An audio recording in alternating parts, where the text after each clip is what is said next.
Hey, trashlings! Welcome back to the Diva Trash Podcast. I'm your host, Carol, aka Papa Trash. And I'm Avery, aka Baby Demon. Guys, welcome back to another Diva Trash Podcast. I'm happy to be here. Got a lot to cover today. A lot of business, world meetings, worldly decisions to make. Okay. Yeah, like a lot of really important stuff to talk about. Of course. Yeah, and you know, you might even walk away thinking, I think I learned something. Really? Maybe. I think so. It's possible. Anything. Okay. But yeah, so guys, hi. You know, usual stuff. Like, check out everything that we've been doing. Guys, we started watching Rings of Power. Go check it out on YouTube. Please. Please go check it out. We want you to like us watching that. But we'll watch something else if we have to. All right, guys. Let's just get into it like we always do. Ready for our little jingle? Mm-hmm. Oh, I'm just really happy, too, because we got a new mixer, guys. It's all possible because you're on Patreon. I love you. Thank you. Demon Trash Moments. 3, 2, 1. Demon Trash Moments. All right, I guess I'll go first. And for the prompt for this, I said, I'm the baby. Mm-hmm. So you know how last episode we mentioned that, you know, my boyfriend wanted to create Spawn with me. Yeah. And I was like, you know, not yet. Well, it was even more clear to me. And I don't want to go into too much detail because it's gross, but it became really apparent to me that I'm seriously not ready, because I had a realization that I'm actually still a baby. Yeah. Because well, I had some tummy troubles a couple days ago. And, you know, I was saying things like every fart is Russian roulette. Mm-hmm. Yeah. And then here's the kicker, though, is that my boyfriend said, he goes, oh, he goes, I'm just asking, you know, I don't think you need this, but do you want some, like, Depends or something? Like, I could go get you some diapers, like adult diapers. And my response was, dude, I'm not even 30 yet. You know what I mean? Like, I'm not going to start wearing adult diapers until 30. And that's my limit. That's my limit. But the fact that it knocked me out for like half a day. It came out of nowhere. Yeah, it was definitely, we have a feeling it might have been the leftovers that, by the way, she fed me. Well, I didn't know that they were contaminated or poisoned. And you know what? This is why you should listen to your co-star, even though it's ridiculous. My co-star literally Did you get sick, though? I did not get sick, but my stomach was fighting something. Like, I could hear it. Like, there was a war going on in my gut. Mm-hmm. But I won. But I could hear it. Like, it was just, like, so much, like, all my prebiotics and probiotics were fighting this whatever. The leftovers you fed me, for sure. So, well, like most battles in my life, I lost. So, like, yeah. And it was really clear to me. I was like, good God, like, diapers. Like, I just was, you know, but I really did have some funny poop jokes. I won't tell them here. This isn't the stage for that. Yeah. But I can if you want. No. All right. I don't. Okay. All right. Fine. Okay, fine. But this is how I knew. I was like, yeah, definitely not ready to push out a little one. You know, I am still a eating, shitting, sleeping baby. Like, that's what I am still. It's funny how you, like, you know, there's like a bell curve, I think, of shitting your pants. And as you get older, so close to, you know, when you're young, yeah, you might shit your pants, but like as you like, then there's like a peak of you're not going to shit your pants, but then as you get older, the likelihood of shitting your pants increases again. And this is the fun thing about this would be such a battle. This is the fun thing about approaching 30. You know, is that you discover, oh, shitting my pants is extremely likely. More likely than it was, I don't know, 2 years ago. Like, if you're an adult and you haven't like almost had a close call with shitting your pants, you haven't actually lived. I know that within the next 10 years I will absolutely shit my pants. It is written like a fucking omen. It's in the scrolls. Like, for me, I can see it. It's like I feel like I'm an oracle, like in fucking 300. I've danced through the smoke. I see it now. I will shit my pants. What I don't want to happen is for it to happen in my car. Yeah. That would really suck. But yeah, like, I just know it. I know I'm going to shit my pants at some point in my 30s, maybe multiple times. You know what I mean? And I think that I'm embracing that. So I think that's growth. I think, you know, that means I'm getting closer to being ready to be a true adult, because I'm tired of fighting the inevitable. The inevitable. Because, I don't know, this tummy of mine used to be stronger. Not anymore. Jesus Christ. You know what the leftovers were, folks? Pasta. And chicken. It was definitely the chicken. You think it was the chicken? 100%. Yeah, but the thing is the leftovers, I ate the leftovers like 2 hours before, no, like literally 30 minutes before I got sick. So I don't think it was the leftovers, because then yesterday I theoretically should have gotten sick again, right? I didn't. Why? Did you eat more leftovers? No, dude, you're not going to have the D. You're not going to have the RIA 30 minutes after you eat something. I don't know. I think it depends. Or it could have been that bonza pasta. If you're not prepared to eat beans, like if your gut's not prepared for that, that can, I guess, give you indigestion as well. Yeah. Or I think it could be that I am taking new prebiotics and probiotics. That could also be it. See, these are the fun... This is fun. Good stuff. Gut health. Good stuff. Gut health. Anyway, yeah, I just realized that I'm still an eating, shitting, sleeping baby, and that is why, truly, I'm not ready to shit one out. A child, that is. But, and, you know, it really was an eye-opening experience, though, especially when your significant other is, you're asking you if you'd like to get diped up. So... That could be a isn't there like a sexual kink with that? Yes, like there the is. Mommies and daddies thing. Yeah, it's like and they like take care of you like your little baby. Yeah, no. No, thank you. No. I don't think so. Maybe. I'm kidding. I have read a fan fiction where it had a chapter like that, and I was like, I don't know how I feel. Yeah. And I don't want to get into that. It's not outright disgust, and that's concerning.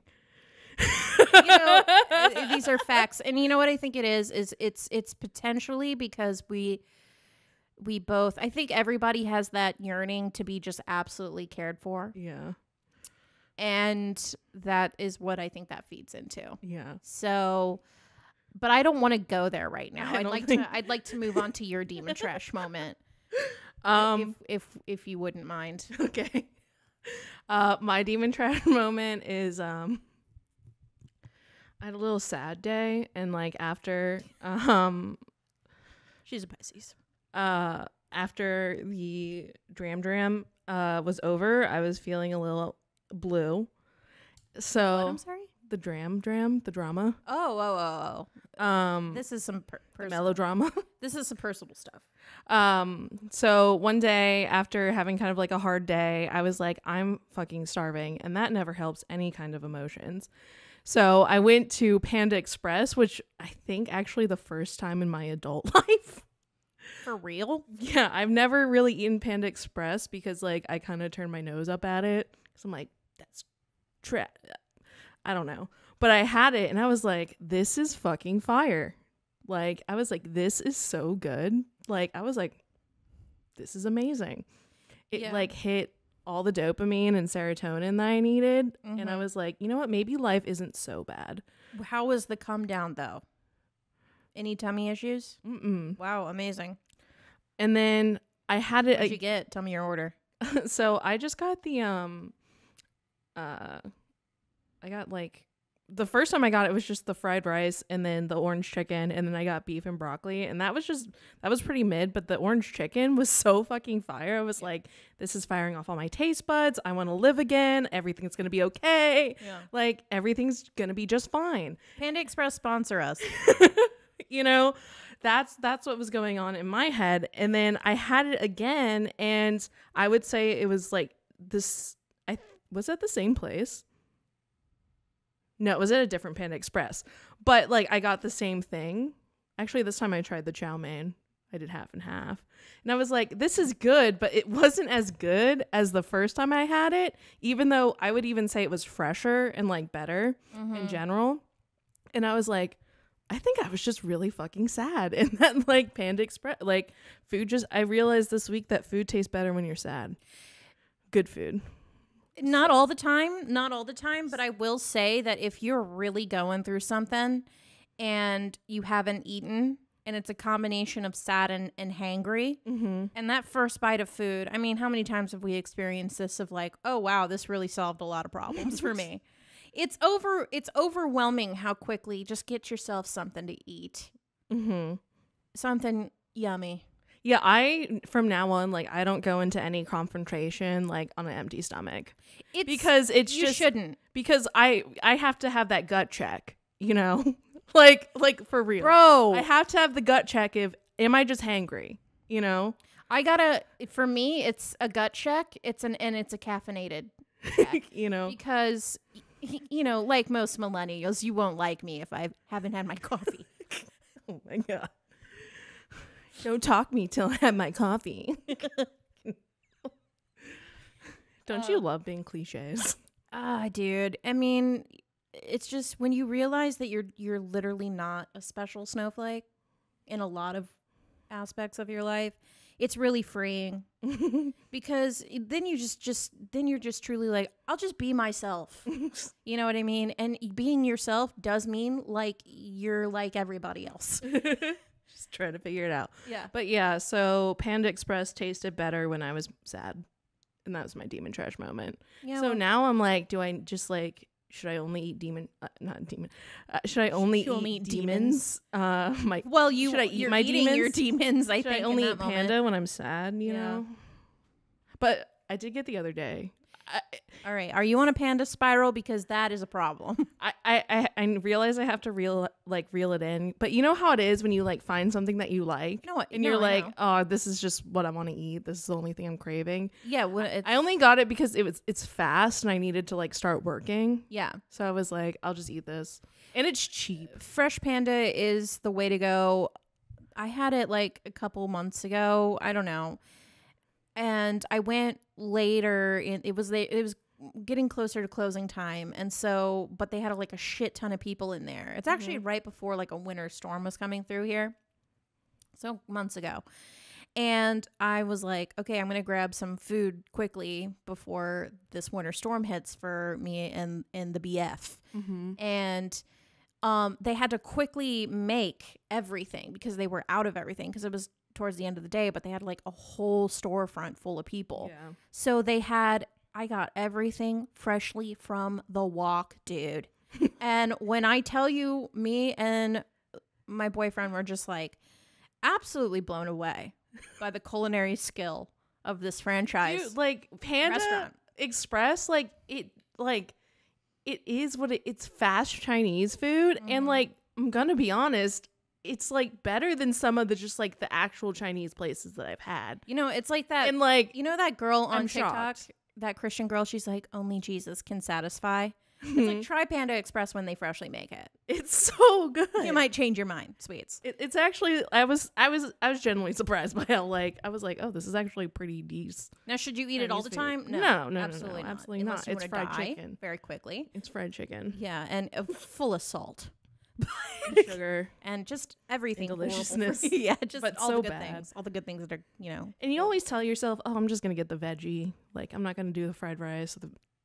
You never get the fucking veggie. Don't lie to yourself. Yeah, just don't. I do wish, Panda, take notes. I would really like it if they just had some steamed broccoli on the side, though.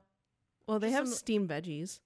Yes, but they're not great. I would just, usually when it comes to like, you know, the American Chinese food, I'd rather just give me some steamed or like broccoli on the side. No, just give me that so I can feel a little healthier. Just a sense. Add some green to my plate, please. I don't need your oily kale. Like, I don't need that. You know what I mean? Anyway, enough about Panda Express. Let's go. Move on to the rest of the show, shall we? Those are the demon trash moments. You guys, do you have any demon trash moments? Send it to us. Yeah, let us know. We don't have to feel so bad. I don't feel bad. I don't feel bad at all. But not alone. I would feel bad if I did shit my pants.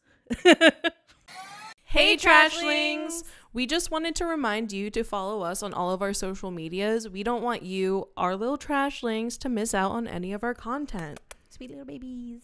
So make sure you guys follow us on Instagram at Demon Trashcast, TikTok at Demon Trashcast, and make sure you subscribe to us on YouTube. We have 2 YouTube channels. The one you're on right now is the Demon Trash Podcast. Audio listeners, check in if you want to watch us visually. Yes, if you want to watch us on YouTube. And then we also have our movie and TV react channel, Demon Trash. And you can find everything at demontrash.com. It's all there, baby. And don't forget to rate and review us on whatever podcasting platform you use. It really helps shows like ours out. So yeah, rate it 5 stars, babe. Don't wait. Do it. Got Demon Trash friends? Tell them about us. So yeah, and if you like what we do here and you want to give us your pennies, help us keep the lights on, you can support us over at anchor.fm/Demon Trash for as little as 99 cents a month. We see some of you guys on there. Thank you so much. It's so helpful. So yeah, you can subscribe there if you want to support the podcast. But we also have now a Patreon because of our YouTube channel, Demon Trash, where we react to TV shows and movies. So if you like that, you want to keep watching with us, you can do so over at Patreon at patreon.com/demontrashcast. Also, if you have any Demon Trash moments, topic ideas, or weird, funny videos / TikToks you like us to react to, send them over to our email at demontrashpodcast@gmail.com. We want to hear from you guys. Yeah. We love it. Talk to us. We love you. Maybe you'll be on our next show. Maybe your stuff will make it on the show. And you're like a cute little trashling. All right. That's it. That's all we have to say. Thank you guys for all the support. Back to the show. So I'm a millennial that just learned something new. And you know what this is. I think we watched the video together. But I just recently learned about chronically online people. Yes. And about this term, I think we both watched Curtis Connor on YouTube. He did a video recently about chronically online people. And then I watched another video by this creator named Shan Spear. I'll link their videos. And hers was a very in-depth, she had resources. It was giving thorough, you know. Video essay about, she called it extremely online. Yeah. But I've mostly seen people refer to it as chronically online. Yeah, but then you see, here's people call it chronically online, but then it's that's kind of offensive because when you talk about chronic illness, and that's I feel like that's another chronically online take because they're saying it's ableist. So all right, I'll say extremely online. Yeah, extremely online. Whatever. Please, correct, Carol. I'm sorry. I'm just saying I'm a millennial who learns things from the internet. Okay, but this term. I'll define it for you. I think I pulled this from CNET. Extremely online describes those who spend so much time online it skews their sense of reality and hinders their ability to effectively communicate about topics like politics or social justice because they lack real-world experience. I wouldn't say just that kind of stuff. I would say people could be extremely online about anything. But I was fascinated to learn about this because I feel like it really, I think it really sort of put a label on what is sort of happening, I think, with the youth, especially with TikTok, especially in the last 2 years. But I would say that this has been around since social media started. Yeah. Like MySpace. But I saw recently Timothée Chalamet, was doing press at the Venice Film Festival for his new movie. And he said this. Young now to be young whenever. I can only speak for my generation, but it is to be intensely judged. I can't imagine what it is to grow up with the onslaught of social media, and it was a relief to play characters that are wrestling with an internal dilemma, absent the ability to go on Reddit or Twitter or Instagram or TikTok and figure out where they fit in, which is, without casting judgment on that, because if you can find your tribe there, then all the power. But I think it's tough to be alive now. I think societal collapse is in the air. It smells like it. And without being pretentious, that's why hopefully these movies matter, because that's the role of the artist, or so I'm told, is to, shine a light on what's going on. Yeah, so I saw someone say that was a really good example of like a recent example of what it means to grow up extremely online as a teenager now. Mm-hmm. And, I don't really want to go into sort of like the sociological, philosophical, and why this topic deserves to be talked about more, especially when it comes to like mental health for teens growing up. Because I saw this other TikTok of this girl. She was like, think about the extremely online people right now. They're usually young teens. They've been on the internet alone on their phones, looking at screens in quarantine in their bedrooms alone for the last 2-3 years. So, I think what's happening is you're not supposed to grow up that way. You're not supposed to go through that. So I think that's what's sort of creating these issues. And, so I think, that's what's super interesting to me. But on the demon trash side of things, I realize that I think I'm extremely online. I think anybody can get to that point. Yeah. And I feel like I've definitely gotten to like some extremely online phases when especially when you get in the doom scrolling on TikTok and you get super invested in maybe into some specific thing, or if there's something going on in the world, you can get really sucked into the zeitgeist that is the internet and all the many voices on there. Yeah, I agree. I think definitely growing up with, if you don't have people who manage your internet access, and like especially when you're young, that you can get fully swallowed into the internet because it's so addicting. They design it to be addicting. And you, like, as a young person, or like just anyone, if you don't have like a strong sense of self, you can get lost in like anything anyone has to say. You hear like on the internet, there's so many opinions.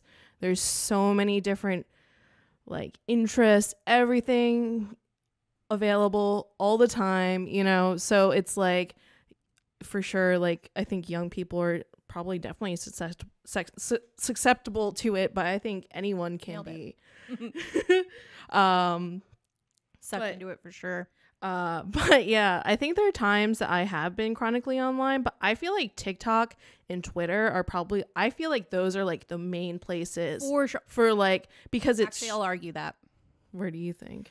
A lot. I think that if you were on Tumblr during between 2012 and 2014, a lot of the extremely online discourse that you see now on Twitter and TikTok was happening on Tumblr back then. Yeah.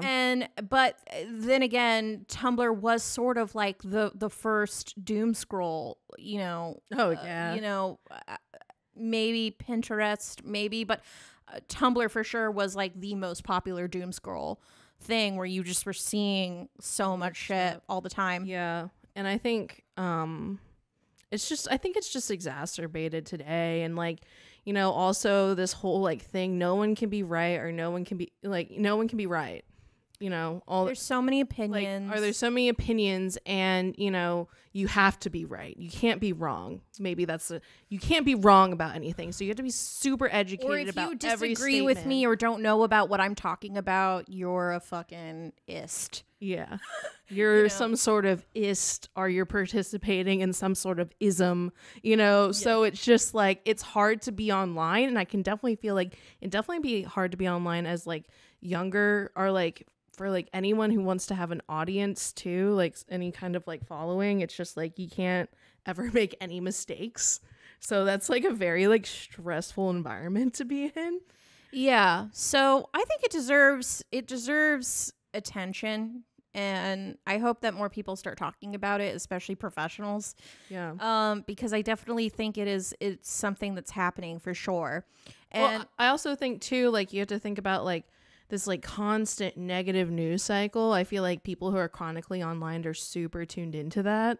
Is that like the nonstop negative news? So I feel like those people who are chronically online, they probably have a lot of like depression and like mental health issues, just because it's just like nonstop information, and it's just like, just put the phone down.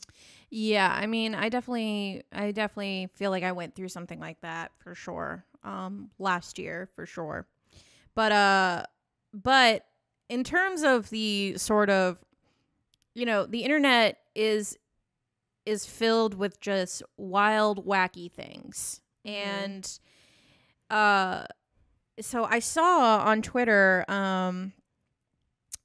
this user at KX Stars, they made this graph for like chronically online, and I was lo and behold shocked to find this is like a most recent, like if you're on the internet right now, if you're extremely online, chronically online, you most likely know exactly what all of this stuff is, which it probably is gauging where you're at here. And I was alarmed, but also not surprised. I'm making my job social media, so I'm on it quite a bit. And I am extremely online. Where would you say you're at? I don't know, because this is kind of like a weird gauge. Like, I know like it's corn.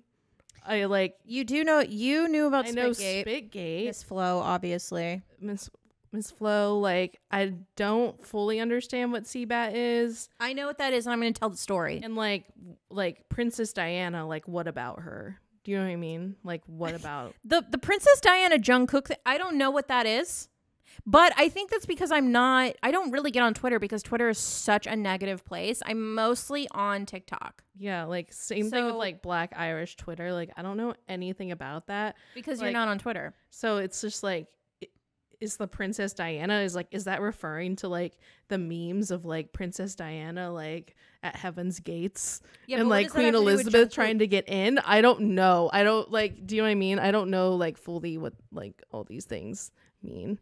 But like Kim K interview mag, is that when she's like, is that something different? It could be. Like, I know about the Kanye v Adidas, Serena's final game. Yeah, the Queen Elizabeth Trisha Paytas thing, I just learned about that yesterday. People were saying, like, a rumor went out that Trisha Paytas was in labor, which she's not yet. Are people saying that? And people were trying to say that Queen Elizabeth was being reincarnated as Trisha Paytas's baby, and she hated it. She hated that, though, because she thought it was extremely disrespectful. And also, the internet believing that her baby was coming when it wasn't was like, also it impacted her personal life. I saw her make a TikTok about it, but I also thought that was funny, because this is, we talk about how damaging it can be, but then this is what we mean by damaging in terms of like funny. And like the thing is like, it's funny because I feel like a lot of times in my personal life, I'll go hang out with people and you realize, oh shit, I haven't touched grass in like a second, because I'm talking and about things and referring to things and using internet jargon that maybe other people have no idea what I'm talking about. And it's just very clear to me. I was like, oh, I haven't been social in a while, like actually social, not online. Yeah, no, I find that like TikTok especially, like with the trending sounds and the trending things, like if you're not on TikTok, you can kind of like develop that language. Like if you're on TikTok, you develop like the TikTok language. You know the sounds, you know the music, you know the funny memes, and like if you're not on TikTok, you don't know any of those. If you're not on the internet, you don't know any of it at all. And then like you start talking like an alien to like some people, where it like I'm makes not proud no of sense. it, but it's part of my job. I have to be online. I have to know what's up. You know what I mean? I'm constantly looking at stuff. I don't feel like it's anything like to feel like bad or ashamed about, but it's just like funny, like how you can be so like you can get sucked into it pretty quickly. So like so like you can like develop essentially a different language that like people would not understand. And it's funny to me how like these things can go viral, and like an entire population on the planet can know immediately what you're talking about if they're tuned into it just enough. And that specific story I want to bring to your attention is the Seabat Hudson Mohawk song story, which I carefully curated. And there was a squeakle to it, and I haven't seen the squeakle, so we'll watch that together. Okay. So this is a story that blew up on Reddit, and which then created this hilarious Today I messed up. My girlfriend of 2 story. years told me the music that I play while making love is weird and a major turn off. A little backstory. When I first started making love, I researched into ways to be better, as I was a little stiff and pretty much had no idea what I was doing. I read online that you can play music and match the rhythm in order to put on a better performance. I searched love making songs and started slowly creating a playlist in which I was comfortable matching the rhythm. There are a few songs to my playlist, but it's one song in particular, which actually happens to be my favorite, that my girlfriend hates and say turns her off in a major way. I don't understand why it has taken her 2 years to tell me she hates that song. It's a good love-making song with good rhythm. I feel the way I messed up is I could have possibly asked her previously if she likes the 2 playlist years? or any songs she'd like to add or change. But to leave it for 2 years thinking our love-making life is great but in her eyes has Our been ruined by my love-making music has life. left the whole situation feeling awkward, and I'm a bit annoyed. I pretty much played this tune every single time, so the amount of time she must have not been enjoying it. When I thought the complete opposite is annoying but also embarrassing in ways, not to mention my previous partners. However, they never complained about the song, so maybe it's just her. It's messed up the relationship, to be honest, because making love feels awkward now. The other day we were making love with no music, but I was still thrusting to the tune playing in my head. She recognized this and asked me to stop. I thought this song was perfect, and I always thrust along with the tune and feel it gives me the perfect rhythm for doing the deed too. I usually bust to this song and find it devastating she hates the song. Here is that song. Oh no. All right, I don't know if I could play that for copyright, but dude, imagine having sex and that song comes on, and I'm sorry, like He's matching the rhythm. this story had me fucking. I was rolling, dude. I was like, I can't believe for the amount of times this dude had sex to that song For 2 years. but the partners before, and I'm just like, that is the least sexy sound I've ever heard in my life. So then everybody on TikTok was using this sound, you know, pretending to do the movements to the beat. But apparently there was a sequel. There was some follow-up. So Does he have a second song? Like, I want to know what other songs are on this playlist. I don't know why now. I don't know. I think what happened is this is sort of like the response, because he made that Reddit post on like the same day it blew up. So I think like this is him responding the next Can you day. imagine putting that on the internet and now the whole world knows about it? That's so funny. Today I fucked up by posting on Reddit about our lovemaking life with Seabat, and now our You fucked relationship up. has ended. Yeah. Okay, this exploded more than I expected, and has been a bit overwhelming with the messages, but thought I'd give an update. The attention hasn't been exactly positive, and this hasn't been the best thing to happen for my relationship, and it's now sadly ended. I didn't expect it to blow up so much. I should have used an anonymous name instead of my real name and our real ages. There aren't many 25-year-old Tyler Lifes who are in a relationship with their significant other for 2 years who is 20. Unfortunately, her younger sister recognized this and showed her parents, who weren't happy at all. Oh my and made the God. situation Everyone extremely in his awkward. life knew that What made it more awkward and cemented the fact that it was me is that they recognized the song. Once at a family dinner we were discussing music tastes and my ex-girlfriend stated that I have an odd taste in music. Everyone laughed and pressed me to play something from my phone of what I like as music, to which I then blessed their ears with Seabat. Her father laughed and said it was terrible. I guess we all have different tastes. Although I nodded in agreement at the time, I was thinking in my head that this is a great fucking song. We are over now and I am moving on. I already revealed my face on TikTok, but with the amount of hate I originally got I decided to say I didn't have it and backtracked. I don't think the song is that bad and I had no idea she didn't like it until recently, and as soon as I did I stopped. I didn't force her to Seabat. Not all can handle Seabat. I know it's different. I know a lot have asked for face reveal and playlist. My playlist I actually burned onto a CD and have been using my CD player. But I'll go on YouTube and try to link all the songs in one playlist and share. I'll also leave my TikTok and playlist in my bio now. Most of you probably saw me before I backtracked. He's got a playlist, dude. Dude, what a story. What a tale the internet unfolded for us. And I gotta say, you know, it's funny. I saw the Needle Talk. He posted his old review he did for the Hudson Mohawk album for Seabat, because that is an old fucking song. I remember it was like an intro to a Workaholics episode. This was like a big, I think like back in like 2013, 2012, like that around that time is when that song came out. But I just thought Seabat was just such a glorious thing that like as soon as you heard that song, pretty much it was going to be known that anyone who's been on the internet, is truly on the internet, will know what that sound means. It's amazing.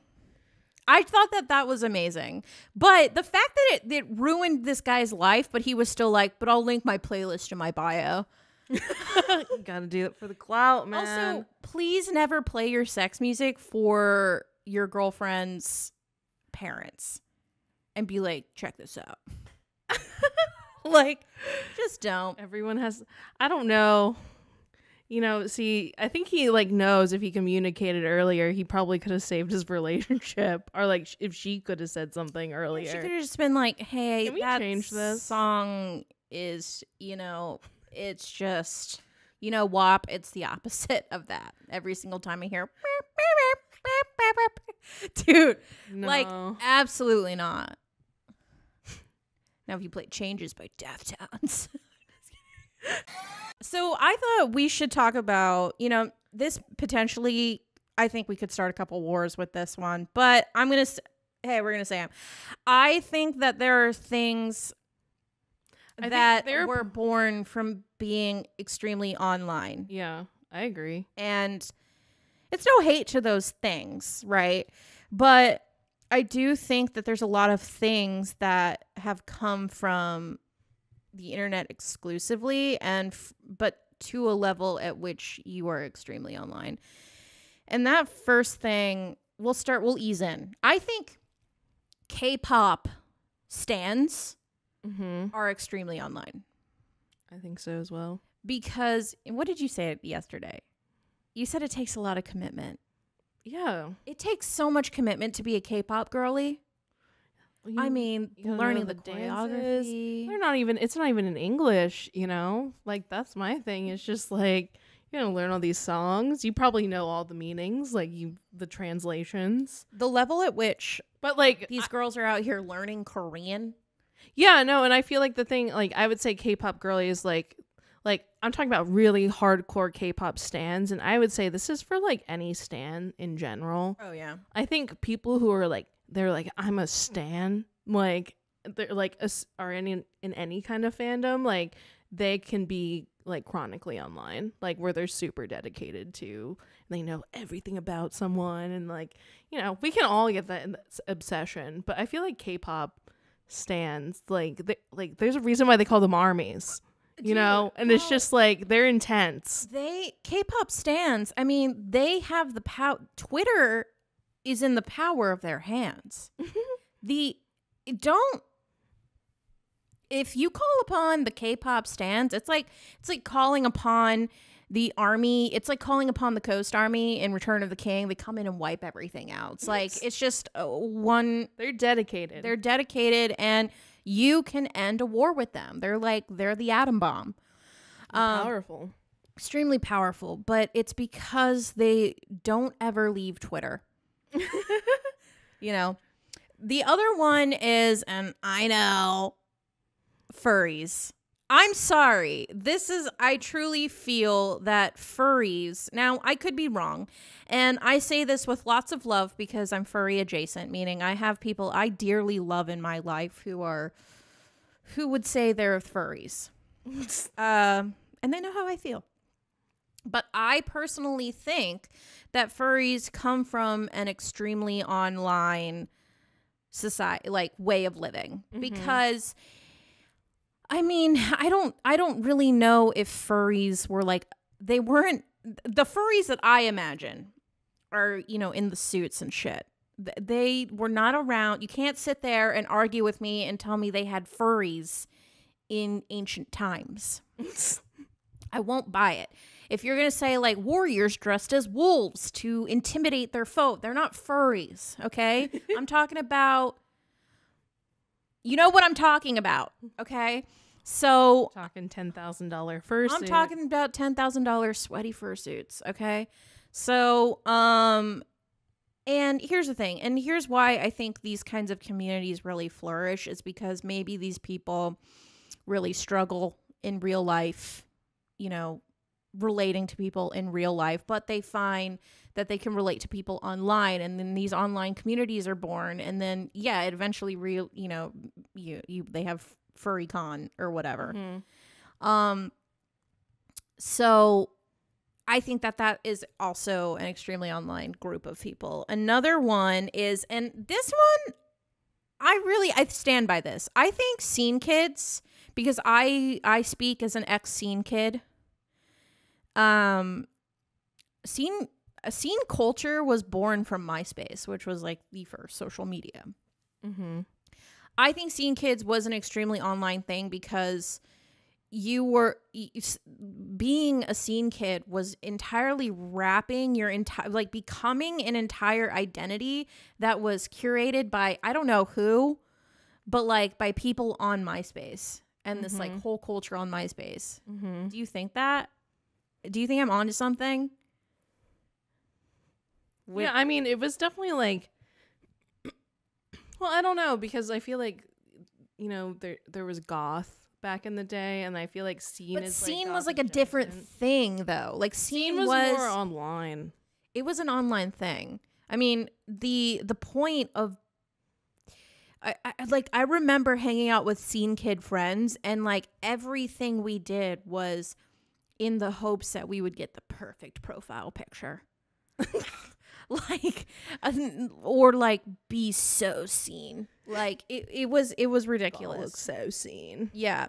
But then there's also the other parts of like, you know, and I think a lot of us fall victim to this because, you know, everybody wants to give voice to like issues that they think is important, but like the classic like political, extremely online people, sort of, you know, who usually get labeled social justice warriors or whatever. Yeah, I think there's two sides to every coin. Like if you have like the social justice warrior, there's just as easily like the incel. You know, that's a chronically online person. The QAnon incel type that like think people are lizards. Like there's like you know, like globalists. You know, there's two types of like chronic. There's like for every SJW is an Alex Jones. There is like a, you know, an incel, you know, flourishing on wherever they hang out, QAnon. Yeah. And like that kind of shit. But yeah, I just think it's funny, like the language that's developed from like being chronically online and how it like comes into like your everyday life. Like I feel like even now it's like if you like say something and it's just like incorrect, people will be like, you're gaslighting me. Oh yeah. Like gaslight, gatekeep, girl boss. Like I love that. I hated all of that. But like there's this other creator I saw, I think I'll link her, but I think it's like Steffi something, but she like started her video talking about chronically online takes, and she's just like listing off all these labels that she's putting on herself, like neurodiverse, autistic, like social justice warrior, Gemini. Like she was just straight passing, cis. Like she was listing off all of these labels to explain herself, which is, I'm not shitting on, but she's just shedding light on a lot of, what is considered to be chronically online people, have 30 fucking labels for themselves and whatever, more power to you. But it's just like, get off the phone. You don't need 13 pronouns. You just don't. You just don't. Yeah, I don't think, part of me was like, oh, I don't think I'm chronically online. Because like that's like the extreme spectrum. Yeah, I know, but it's like it's very like online now, like in your username to put like your pronoun, like your like identifier, and like for me, it's like that's not something that I do. But like I know in some communities it's important. Yeah, a lot of people do it now, and that's fine. But I feel like that's not something like if you were to like go out into the real world or like at your real job, it's the culture's changing now where that is kind of, I feel like, a thing now. But like where people sign like they, them, or like she, her, like in their email things. But like that wasn't a thing like 2 years ago. No, it was not. And I, like I said, I have no problem with it. I don't think it adds any sort of stress to anybody's life to be like she, her, or whatever. Yeah, it's fine, but it's just like, that's I feel like that is like chronically online, like going out further into the culture. 100%. And, like, because I feel like a few years ago you wouldn't see most people doing that, but I see like that's more common than not now. But here's another example of like, you see a lot of people now saying like self-diagnosing. Yeah. That's a example of being extremely online. And for example, I think we've talked about this before, but like I mentioned it before where there's a lot of kids right now ticking who are saying that they have Tourette's or have tics but they don't, but they like have developed some sort of like level of mental state where they are ticking. Or they're forcing themselves to tick, or they're just doing it on social media. And that's the thing that I would say that's extremely online. Shifting. Now, depending on the I shifting don't know. And how people talk about shifting. I'm sorry. If you're telling me you went to Hogwarts for 7 months, I think you're full of shit. And that's my opinion. I'll stand by it, until it's proven otherwise. But yeah, like, so just stuff like that. Like, I think it's interesting. More than anything, I'm saying that it definitely affects the youth, and it's something that's why I think it's like really important that we talk about it and not have, because I also think talking about being extremely online is also an extremely online take. Yeah. But I do think that it is valid. I think it's valid, and I think it's really something important. But I want to also say that it can affect adults. I have definitely gone through phases where I, looking back, recognize I was heading into the extremely online territory. And so, yeah, I just think it's important to talk about. I thought it was interesting. I think it's funny, but it also has very real, very serious consequences. And yeah, I just think it's an interesting topic. But it kind of, and I think it's also just really like this umbrella term for a lot of problems, which is why I want to take a second to then bring it over to where we can really see a lot of extreme online takes and bring it into what I really want to talk about today, which is rings of power. Okay. It genuinely is shocking to me the amount of people who are genuinely upset that there are people of color in rings of power. Yeah. It's genuinely wild. Like the fact that you can sit there and say with your chest that elves can't be black. It's funny. Like, it's awful, but it's funny. Like that's the hill you're dying on. Yeah. See, my problem with the Rings of Power thing is that people are critiquing it really hard with like the Lord of the Rings fandom, and it's just like I really would like for people to check themselves if their critiques are relevant to like the story of the show, how the show looks, how it's written, or is it just based in like racism and our misogyny? And like that's my big problem. Like I have no problem with people not liking a show, but I do have but if you have like their reasons are incorrect. Like if you're upset that there are people of color in the show, it's just like grow up. Like, you know, yes, Tolkien might have written it one way when in 1945, but society has changed, our culture has changed, and people of color are going to be on screen. Correct. You know, and if that's why you're upset, then you need to go get educated and go like figure it out. Go outside and stop and like let go of some hatred. You know, like for me, like we just watched the first 2 episodes and I really enjoyed it, but we know, like I know that a lot of people like online, like including like Elon Musk, are like Tolkien would be rolling in his grave right now, and it's just like, for why? Yeah, and you know, the other part of that is, you know, I know a lot of people are talking, you know, a lot of the headlines are pointing towards like the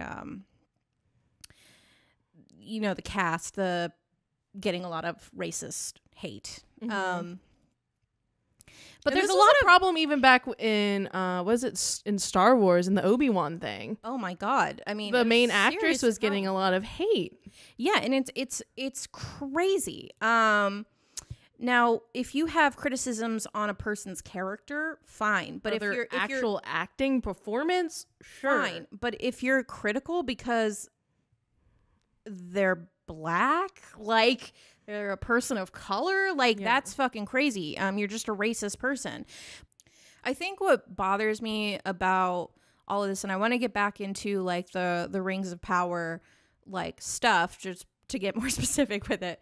But I think what bothers me about all this stuff is because, like, you know, I'm a nerdy girl, and I have been for a long time. I feel like the fantasy genre was really like stale. You know, there really wasn't like a whole lot going on there. I think, you know, that's why people loved Game of Thrones. You know, like a lot of good fantasy stuff, it's hard to come by. Yeah. There was a long time there where a lot of fantasy stuff sucked.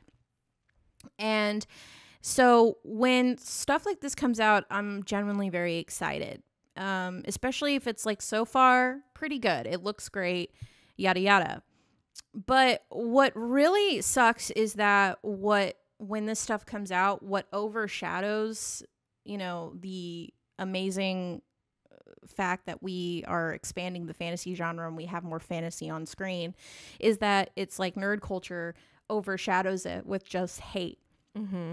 And it's just like it becomes extremely clear to me when I see a lot of these takes that it's just like a lot of these people, and I get it, like nerds have a generalization of people who don't have great social skills. And I think what comes from that is, you know, or they're bullied a lot or whatever. But I think what comes from that is a lot of these people who are deeply wounded who then project racism, and they're essentially these incels. Because aside from the criticism of, you know, their criticism of people of color being on screen, there's also a lot of blatant sexism, people being very upset with, you know, the main character being Galadriel, a female. And, you know, I hate it. Like, I can't fucking stand it. And it's just like, but, you know, so I've seen a lot of people like talking about, you know, like, oh, Galadriel sucks. Like, she's this, I mean, we got a comment. Did you want to read that? And you know what? To anybody on our YouTube, if you're going to leave comments, it's free real estate. I don't think, we won't say who it is, but, you know, if you want to see it, it's there. Sorry, let me go. So we got a comment on our YouTube, like we reacted to Rings of Power, and we got a comment on the video. We won't say this person's name, but it'll be there. They put it on the internet. So they said, if you are Lord of the Rings enjoyers, then how can you want to watch more of this trash? Okay, you say you are not really into the lore, let's talk about something I know you know if you have ever watched Lord of the Rings. Do you remember who Galadriel is, right? Do you remember that she literally tells Frodo that she would replace Sauron if she took the ring? Also, just as a side note, she might even become more powerful than Sauron ever was. You do realize that they turned her into an angry, angsty, confrontational Karen shield maiden who is quick to anger and literally demands to speak to the manager. This is such garbage and literally shits on Lord of the Rings and the rest of the universe. Galadriel used to be one of my favorite characters. If this crap is adopted as canon, then she ain't no more. That's for damn sure. The whole aggressive nose twitch and baring of her teeth whenever someone doesn't agree with her. Jesus fucking Christ. Seriously, you cannot think she belongs with the Galadriel you know from Lord of the Rings, can you? This is only one of literal hundreds of examples I can give you of how crap this show should be, of how this crap should be boycotted by anyone who cares just the tiniest bit about the source material. If you don't, then fine, but this is not the same world as Lord of the Rings was in. It's a pale imitation. So I think first, before we respond to that, is, and that's a pretty tame comment. That's what I'll say. It could have been a lot worse, but that's the thing about Rings of Power is, like, for Lord of the Rings fans, guys, Amazon didn't have the rights to everything. Yeah. So here's the thing about the Rings of Power. The Rings of Power is based in the Second Age. We're getting real nerdy here. So the Second Age of Lord of the Rings is not in any of the things that they have rights to. They have rights to the Fellowship of the Ring, the Two Towers, the Return of the King, the Appendices, and the Hobbit. So they do not have the rights to the Silmarillion, the Unfinished Tales, or the History of Middle-earth, or any of those books. So what the writers of this show did is they took all the, like, little tiny bits of lore that were in these previous books and they tied it together into a narrative story. So they don't have any detailed facts of, like, they don't have any, like, rights to, like, what the histories. So this is not exactly like this is not a book to screen adaptation of Lord of the Rings. It's an interpretation. Correct. It's an interpretation of the history of Lord of the Rings. And I feel like people need to understand that before they critique it in such a way. Because I think people need to adjust their expectations about what it is. About what, like, what Rings of Power is. And I think if they, like, readjust their expectations, they'll probably just, like, be like, for me, it's like, I didn't try to have, like, a ton of expectations going to this show because I knew this was going to be Amazon's new hot fresh take on Lord of the Rings. If I want to see Lord of the Rings again made by Peter Jackson, I have to go watch Lord of the Rings. Yeah. I'm not going to get that in the Amazon show. He didn't make this. Amazon did. And they're writing this, like, they obviously, it's like they have their base, like, they have those things to base stuff on. But these are, like, it's not even like if you talk about movie terms, there's, like, adaptations based on, like, they're just taking, like, some original material and making their whole entire, like, story off of it. So, like, it's sort of like you have to realize the expectations going in that this is not, like, 100% accurate. There is some, like, similarities, and there is, like, some things are, like, the names of places or, like, who's the king, and the names are correct, but the actual stories, no. Like, if you're talking about Galadriel, by the first age she was married, so she wouldn't be, like, probably doing all this. Right.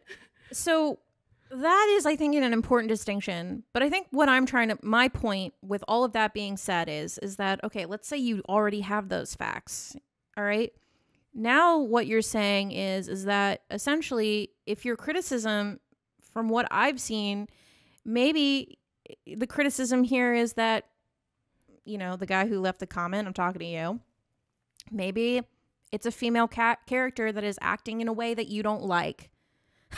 And I hate to take it there over something, but I think it's just really important because I'm tired of seeing this narrative of calling, these days, if you're in the industry, if you're in movie, TV industry, I have a lot of people in my personal life I used to work in it. Right now, female character driven stories are the tits. Okay, if you want to sell a fucking screenplay or make a movie, make sure your character is a female lead. That is to be a female lead. That's just what's hot right now. That's what studios want to make. That's what the industry wants. It's like, look at Game of Thrones right now, and a diverse cast. That is what is being made right now. That is what is getting funded. This is not a secret. Okay, so you have Rings of Power. The main character is Galadriel, a female character, and I'm tired of seeing this. Every single female character being called a Mary Sue or whatever. Yeah. Listen, there are absolutely some stories out here that sucked ass. I will say Wonder Woman 1984. I was like, Mary Sue. I mean, I hated it. There's a lot of stories out here that are female character driven stories that are bad. It's just bad writing. It's not because, but I personally think a lot of these attacks happen because the character is female. Yeah, so like here's my thing. It's like either a woman is a Mary Sue, or now Galadriel has faults. And she's a fucking she's Karen. Stubborn.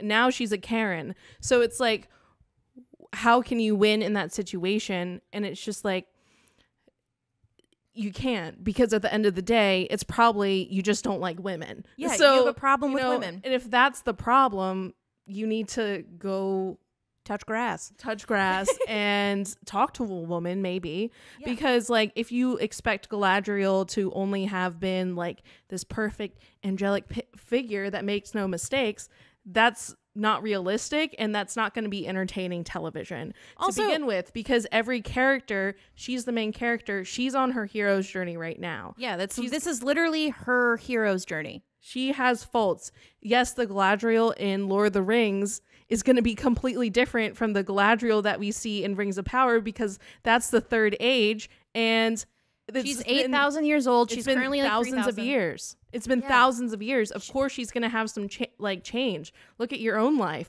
You're not the same as you were 10 years ago. Yeah. So how can you expect her to be the same as she was 5,000 years from now? This is her hero's journey. She's going to have lessons to learn. And if she didn't, it would be boring.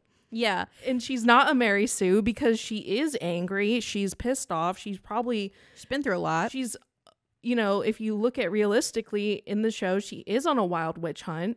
Like no one, but actually it turns out she wasn't. People know that guy still exists.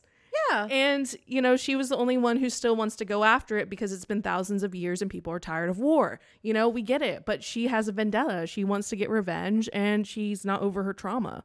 Exactly. And, and also, calling her a Karen, I thought was fucking hilarious, because if she was a Karen, she would be banshee screaming in the halls of the elven halls because they allowed Arendir, a person of color elf, into the regiment. Okay, so but she's not. She's not a Karen. Yeah, or like she would have been yelling at the king. She took the knee. She took the crown. She knew her place. She almost went to Valinor, but she answered the call. And if she's too powerful for you, just realize Tolkien wrote her that way, in which she is one of the most powerful people, beings in Lord of the Rings. The show is literally called Rings of Power. There were 3 elvish rings, and she gets one of them. She gets one of them eventually. So I hate to make this this sexism talk about but I just think so you nerds can fucking get it and stop beating off to Fortnite porn and really just get outside and get some vitamin D, dude. Because I am tired of seeing it, and I will not stand. I will not stand. Maybe try and find a girl that might let you kiss her. Do you know what I mean? Yeah, consensually, please. Consensually. God's sake. But it's just like, if you, I have no problem with people critiquing Power of the Ring, but make sure it's for the right things, not because of there being people of color are because of main characters being women. And it's just like people are like all the men are like complete trash. It's just like, well, maybe my experience is that a lot of men are trash. So well, and also these are just our opinions. And also, if your opinion on something isn't based in complete fact, maybe get your facts straight. We know that everybody knows. Everybody knew from the beginning before the show came out that it's not going to be based off the source material.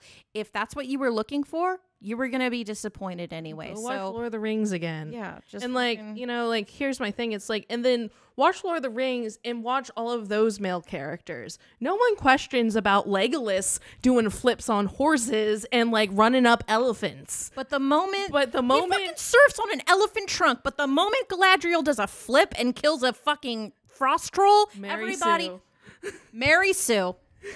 you know, well, Legolas was the first Mary Sue. And I also had a thought in the shower. You know, if you don't know, we're big Lord of the Rings fans. I had a thought in the shower. I was like, you know what? If you really think about it, the hobbits, the way that they were portrayed in the Peter Jackson trilogy, in a lot of ways, they broke the stereotypic gender roles. Like, I never once thought of the hobbits as men. You know, they're really like, in a lot of ways, it's like I kind of thought, I was like, oh, they're kind of like, in a way, they sort of challenge gender roles. You know, I know a lot of people hate this, but, you know, Frodo and Samwise are big sort of like kind of queer icons for some. But I think the reason why that is because they don't play into gender roles and those kinds of things. And that's the hobbits thing about are like Tolkien, though, is that he didn't play into that shit. They represent like sweet innocence, the goodness of humanity, you know, and like, you know, and then like even if you look at like Aragorn, he was running from like being king and he had to grow into that role. Like it's like, you guys, like characters are going to grow and change, you know, and like they're going to be flawed and, you know, in a realistic show. Yeah. You know, because Galadriel in Lord of the Rings, she's a wise sage character. She's been through her hero's journey. On her journey already. You know, she's there to give guidance and help. She's not going to do the ring, you know, to get rid of the ring. Yeah, and you know, that guy he brought up, I was just like, he goes, oh, you're gonna tell me, he's like, you know, Galadriel showed Frodo what she said that she was basically proving to Frodo the temptation that if she did have the Ring of Power, this is what would happen. But she resisted it, and that's why she's powerful. That's why she's powerful, is because she's resisting this temptation, and she was showing Frodo that. Yeah, and like, that is the point of her character, is to shed that wisdom onto Frodo, the ring bearer. So enough of that. I think overall, at the end of the day, is like somebody who, I'm a girl who loves fantasy stuff and has a lot of interest in nerd culture, and it kills me to see this stuff get completely overshadowed by dudes who love the same stuff that I do and their hate.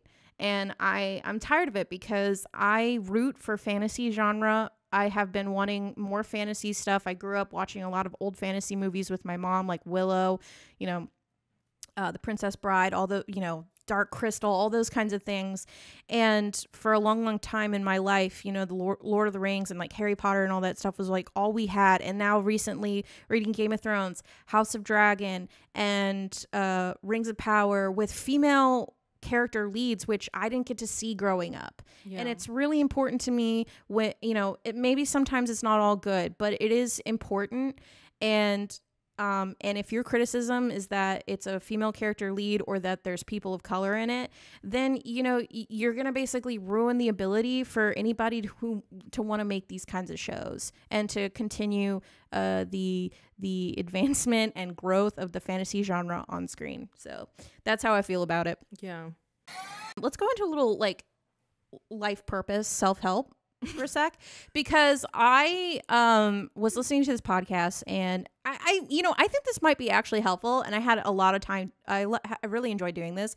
So I've seen this term before, like whenever we go to Kinokuniya, I probably butchered that, but the Japanese bookstore, they have a couple locations throughout the States, but I've seen this book like called Ikigai, and I've discovered that Ikigai is this Japanese concept that means your reason for living. Okay. So there is this, I was listening to this podcast and there's like these worksheets. It's like, I heard that it's not actually ikigai, like if you do this worksheet, but whatever. I don't fucking know. I didn't spend time looking into doing exactly ikigai, but I did this exercise thinking I might discover, you know, if I'm on the right path. Like, actually, I'm supposed to be a carpenter right now. I'm quitting the podcast. But no, that's not what ended up happening, because sure enough, I'm on my life's path. But what I thought was fun, here, let me grab it.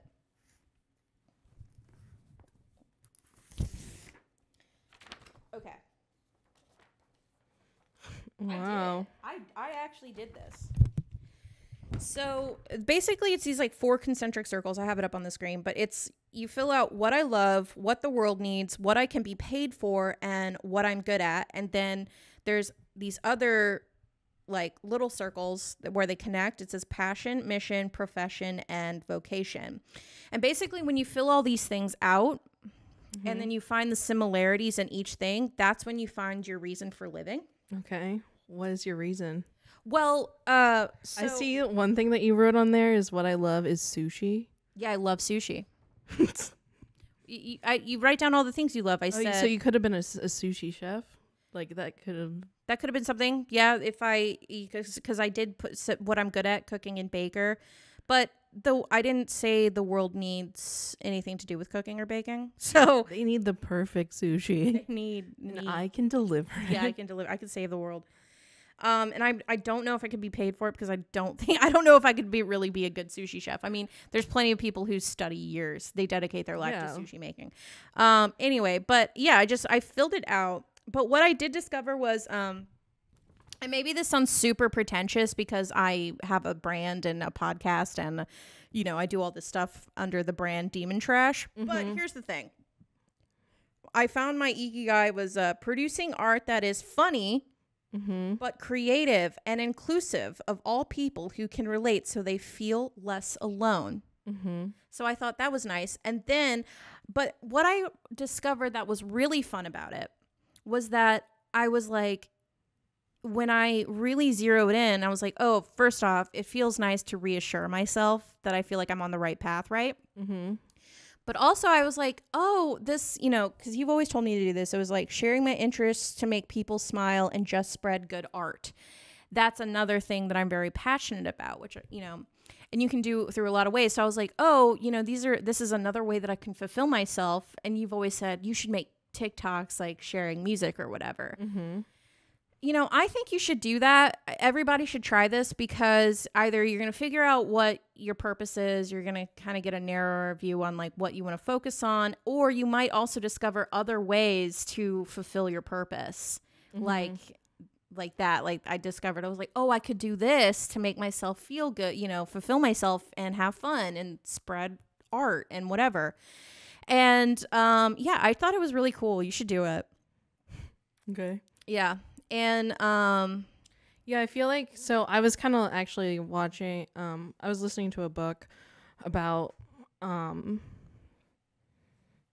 it's a book about confidence.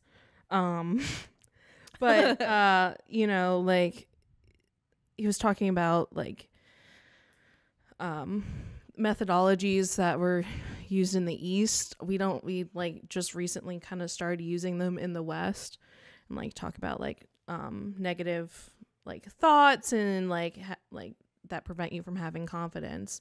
And in the East, they never talked about eliminating negative thoughts. It's about changing how your perspective on them. But the way that you kind of reframing them, and then like the way you kind of like stick to like your to find confidence is to like make your like kind of like your code, like your moral code, and then like, you know, and then your purpose of like how to achieve that. It's like, do I want to be confident and like and do all these things, and you know, I feel like the ikigai kind of relates to that. Well, it's funny because when I did this, I was like, I feel more confident because I think I struggle. Maybe it's because like in a millennial way, like, yes, I'm very online and like I do this, but there's a lot of aspects of my personal self that I do keep very close instead of like sharing my music taste online, which I absolutely could. And I want to, but I keep myself, because I always, think, does anyone care? It probably sucks, all of those things. But when I did that, I was like, no, because it actually reaffirmed me. And it's like, that wouldn't matter because it would feel good. It would fulfill me in that way. It's about the fulfillment and being aligned with purpose. And that is the most important part. And I was like, that's really cool. And when I was listening to this podcast talking about ikigai, they were like, yeah, you should do this. You should check in on it. You should do it you should do the exercise every like 6 months just to check in with yourself, make sure you're aligned.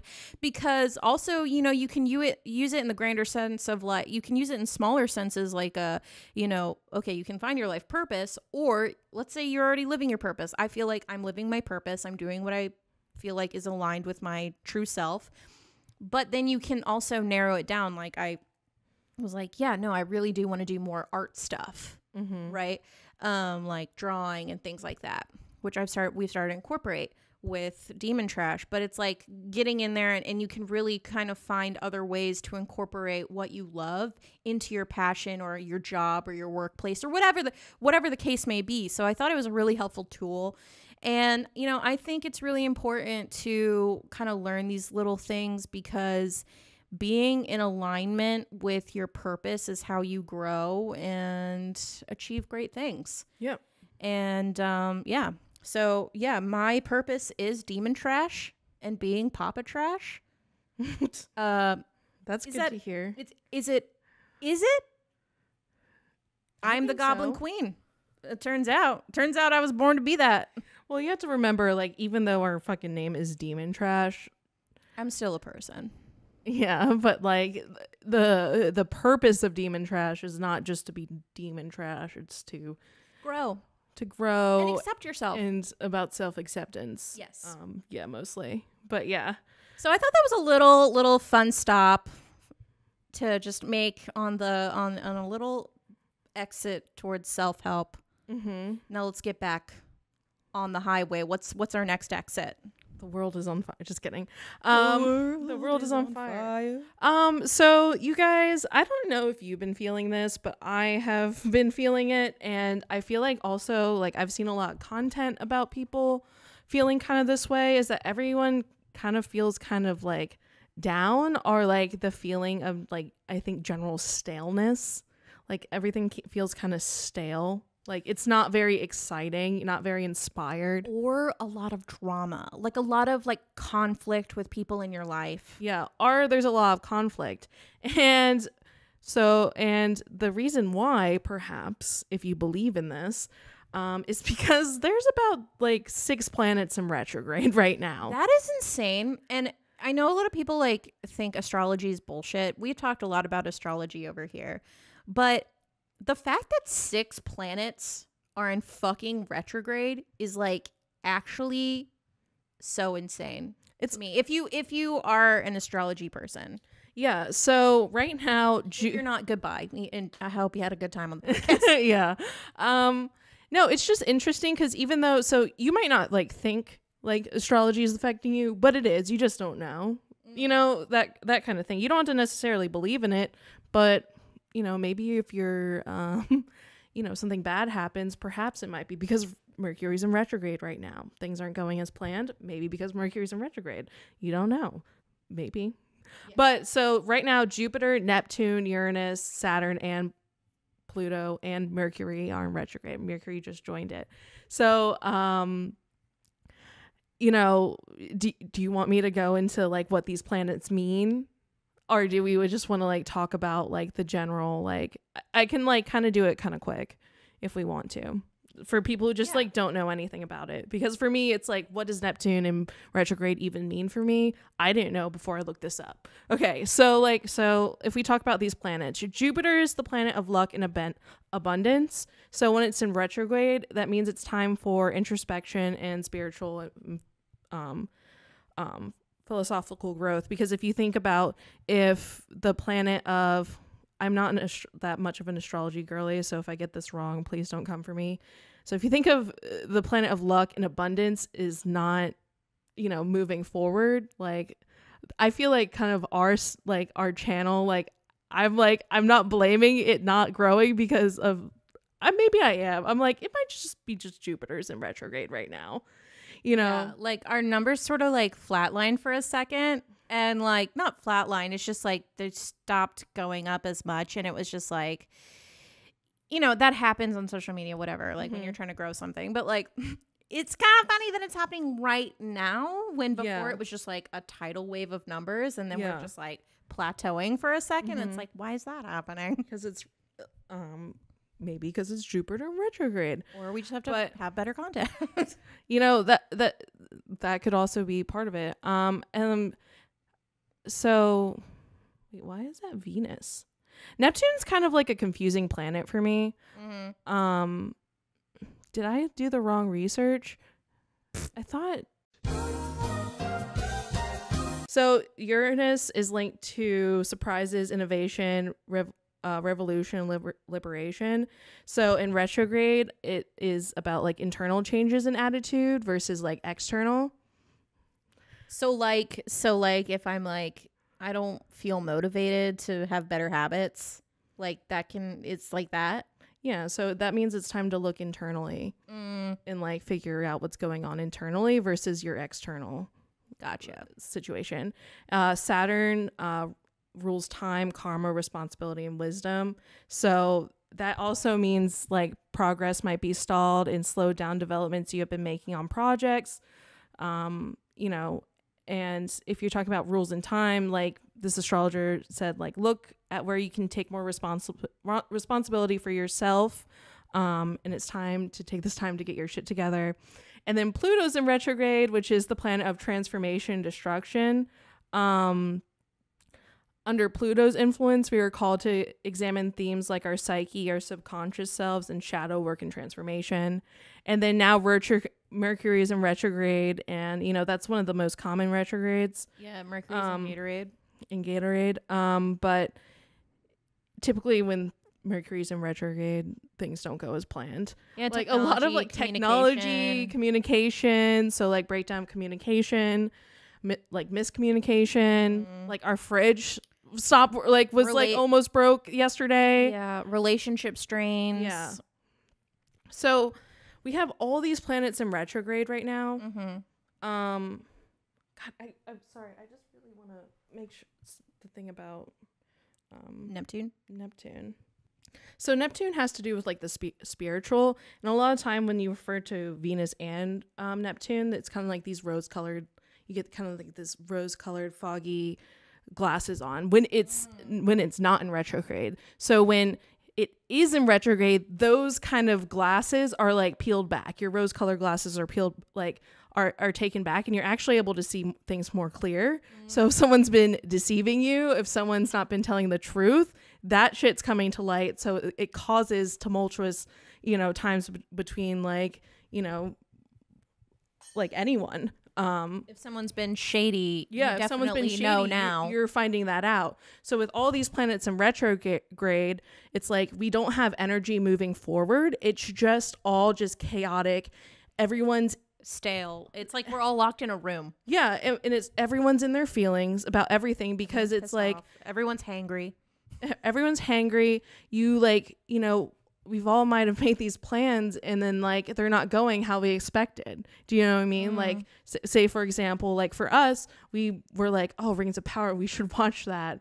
We love Rings of Power, but a lot of people didn't watch it, and you know, it's fine.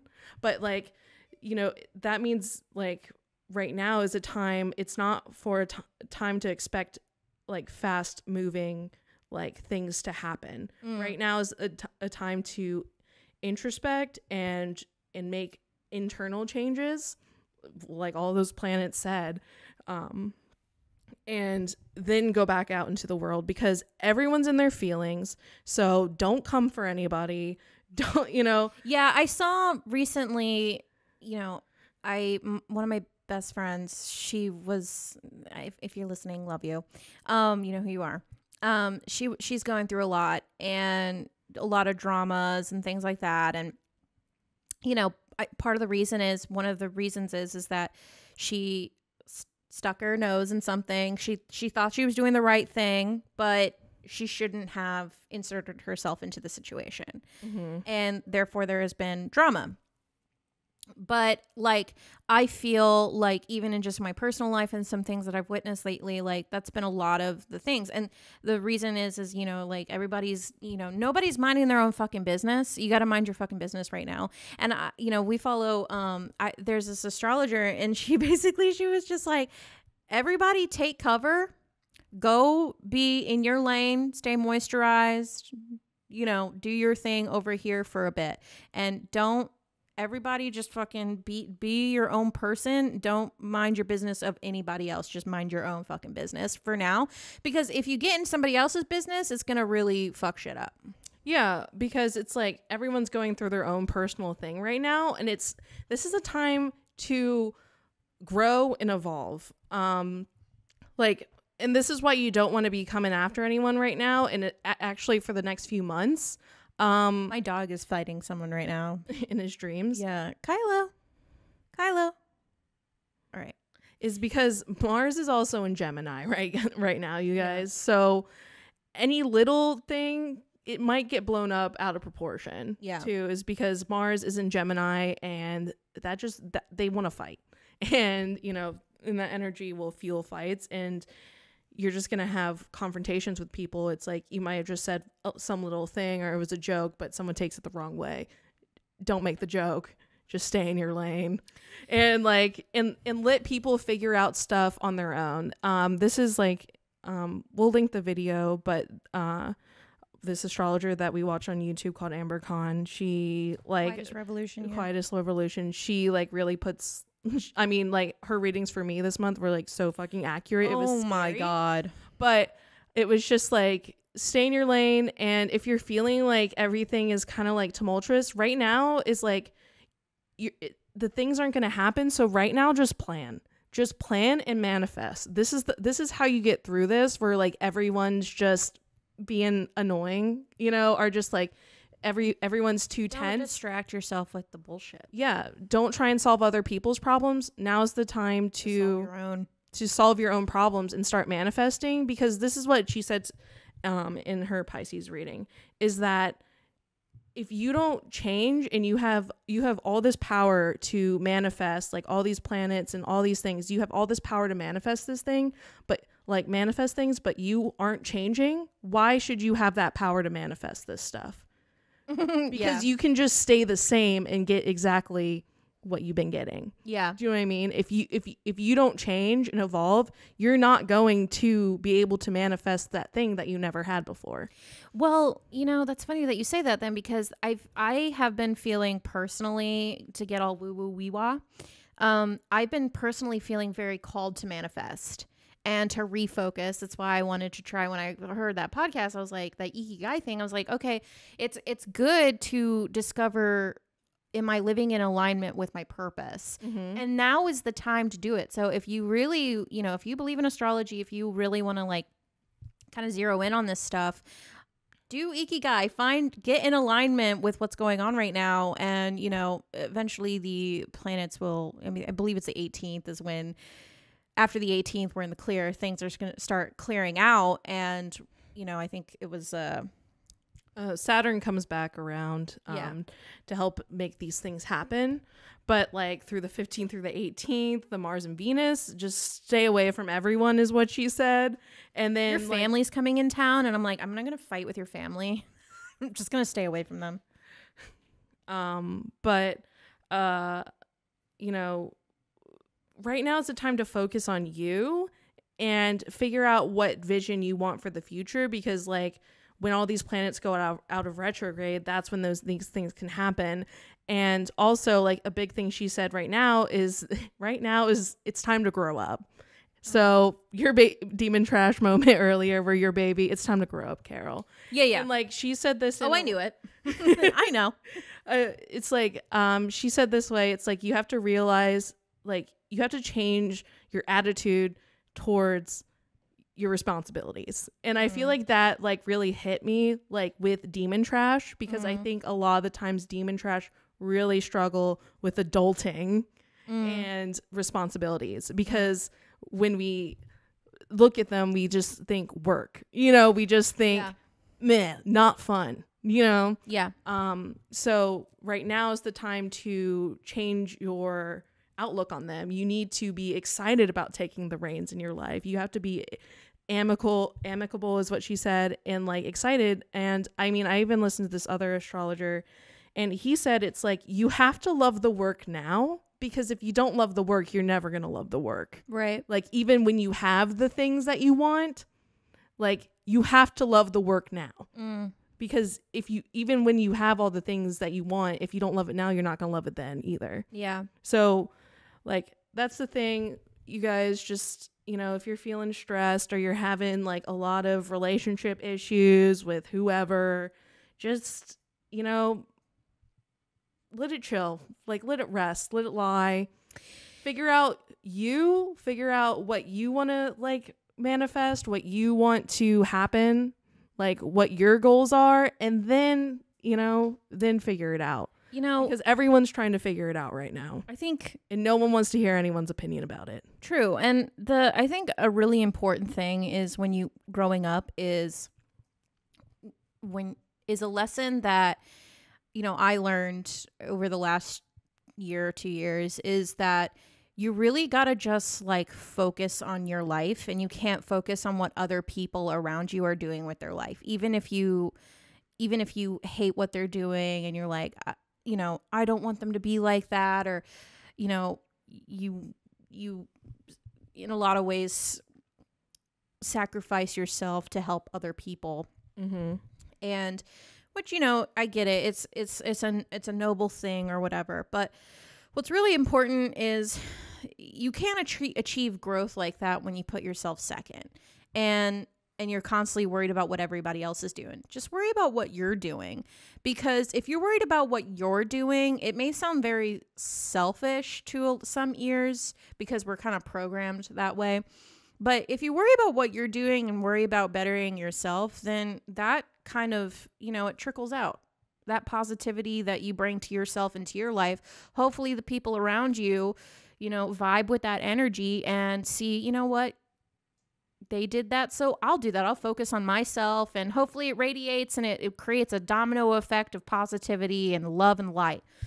But, I think I just realized that this whole episode, from talking about being, extremely online people and all of these things, all these opinions, all of the noise, is like we are completely subjected now to the noise of everybody else. We're subjected to the noise of the entire fucking planet from the moment we open our eyes and open our screens. And I think that this is a really great time to sort of really examine that and make sure that you're limiting the noise and really tuning into exactly what you want to do. What you allow into your life is completely in your power. So I think that's a nice little wrap up, because that's how I was like, yeah, I feel like that's like everything we just talked about. It's just like everybody's fucking talking and just pissed off, and just like, just turn it off. Turn it off. Go touch grass. Go touch grass. Get in alignment with your values and your purpose, and stay in your lane. Business, dude. Touch grass and mind your business. That's the best thing you can do. And I think it's just the best thing you can do in general. It's just go outside, touch grass, get some vitamin D, and mind your fucking business. Yeah, I just think it's so funny that like whenever you go to a therapist, like the first thing they tell you is start going on walks. Going fresh air is so necessary. And it's just like, all right, I guess that's the fix, I hope. It's just, I think, I mean, it definitely helps. It 100% helps because you don't know. You might see. Maybe that's just a simple truth, though. You know what I mean? Sometimes, this, the truths in life seem dumb because they're so simple. Exactly. They're so insignificant. And that's, I think, what's so frustrating is that everything is so simple sometimes. And I think, and that's why I think, like, I realized that when I started going to therapy, it was just like, it pissed me off. It pissed me off because I was just like, how the fuck? You're telling me but the thing is I get it. It's not, sometimes, even though it is so simple, it's not always the easiest thing. Yeah. It's also not the only fix. It's not the only fix for sure. So yeah. But I just think so tune out, guys, and touch grass and mind your fucking business. That's the episode. All right, guys. Let us know. Send us your demon trash moments, ask questions, send topics for next time, and we'll see you next time. Bye.